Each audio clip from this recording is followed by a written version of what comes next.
हरे कृष्णा। आप सबको मेरा सादर प्रणाम। आज हम फिर से आप लोगों के समक्ष रसखान जी के एक बहुत ही सुंदर और रसीले पद की चर्चा के लिए उपस्थित हूं। पिछले सत्र में हमने रसखान जी के एक बहुत ही लोकप्रिय पद को सुना था। उस पद में हमने देखा था कि कैसे भगवान प्रेम के अधीन होकर के कुछ भी करते हैं। वो चाहे नाचना हो, चाहे किसी की बात माननी हो, भगवान कुछ भी करने को तैयार हो जाते हैं। तो रसखान ने ऐसे कई पदों की रचनाएं की, ढेर सारे पद हैं, है ना। तो ऐसे ही भगवान राम के बाल लीला का एक छोटा सा पद जो कि रसखान जी ने अपने भाव से, अपने भक्ति से उस पद की रचना की, और उसी रचना को आज हम आप सबके समक्ष पढ़ेंगे और दिव्य रस की अनुभूति करेंगे। जब भगवान ऐसी लीलाएं करते हैं तो दिव्य रस का आस्वादन करते हैं। भगवान राम छोटे थे तो कैसे माता कौशल्या के वात्सल्य प्रेम का रसास्वादन कर रहे थे, पिता दशरथ के वात्सल्य प्रेम का रसास्वादन कर रहे थे, और जितना रस भगवान को मिलता है उससे कहीं अधिक रस उनके भक्त को जो लीला का दर्शन कर रहे होते हैं उनको मिलता है। तो उसी रस की एक छोटी सी बूंद को आज हम अनुभव करेंगे। भगवान छोटे से हैं, आंगन में खेल रहे हैं, तीनों रानियां हैं, राजा दशरथ भी हैं, और भगवान कैसे चलते हैं, कैसे बर्ताव करते हैं, तो रसखान जी बड़ा सुंदर लिखते हैं। धूरी भरे अति शोभित श्याम जू, तैसी बनी सिर सुंदर चोटी, खेलत खात फिरे अंगना, पग पैजनी बाजती पीरी छोटी, वा छवि को रस खान बिलोकत, वारत काम कला निज कोटी, ओ काग के भाग बड़े सजनी, हरि हाथ से ले गयो माखन रोटी, काग के भाग बड़े सजनी, हरि हाथ से ले गयो माखन रोटी। बड़ा सुंदर पद है। आइए इसका भावार्थ जानने की कोशिश करते हैं।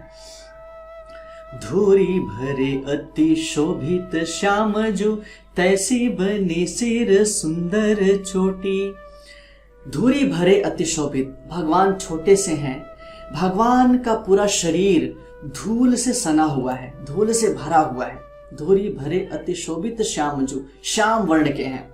तैसी बनी सिर सुंदर चोटी, वैसे ही भगवान के सिर में जो भगवान की चुटिया है बहुत ही सुंदर लग रही है। और क्या है? खेलत खात फिरे अंगना, पग पैजनी बाजती पीर छोटी। भगवान आंगन में हाथ में रोटी लेकर के खा भी रहे हैं और खेल भी रहे हैं, और भगवान जब चलते हैं तो छन छन छन छन छन छन की आवाज आती है। भगवान जब दौड़ने लगते हैं छन छन छन छन छन छन ऐसे आवाज आती है ना, क्योंकि भगवान के पैरों में क्या है? घुंघरू बजे हैं, पैजनी बंधी हुई है, और जब भगवान चलते हैं तो पैजनी क्या होती है? बजती है, छन छन छन छन। अब इतने सुंदर दृश्य को देख करके रसखान जी क्या बोलते हैं? वा छवि को रस खान बिलोकत, वारत काम कला निज कोटी। ऐसे छवि को, ऐसे दृश्य को, ऐसे मनमोहक दृश्य को देख करके, विलोक करके, देख करके रसखान जी क्या बोलते हैं? अरे इस सुंदरता के आगे वारत काम कला निज कोटि, कोटि करोड़ों करोड़ों कामदेव की सुंदरता को भी न्यौछावर कर दिया जाए तो भी सुंदरता के आगे कुछ भी नहीं है। वाह!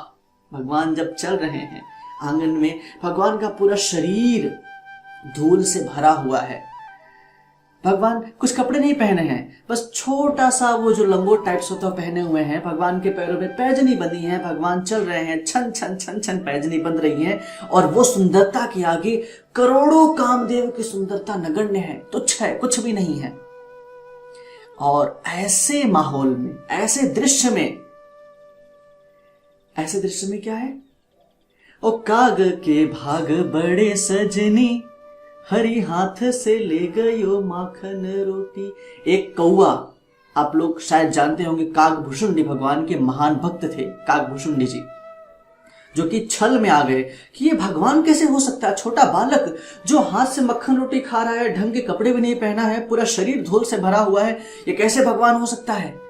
तो परीक्षा के लिए क्या किया, उस कौवे ने भगवान के हाथ से मक्खन रोटी जो खा रहे थे छीन ले गया। तो उस कौवे का भाग्य तो देखिए, अरे काग के भाग बड़े सजनी, हरी हाथ से ले गयो माखन रोटी। भगवान के हाथ से, हरी हाथ से ले गयो।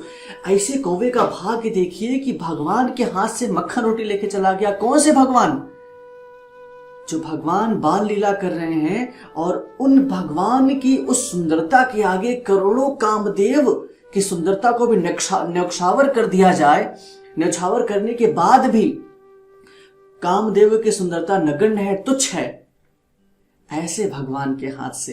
अरे उस कौवे का भाग्य तो देखो, क्या भाग्य है कौवे का।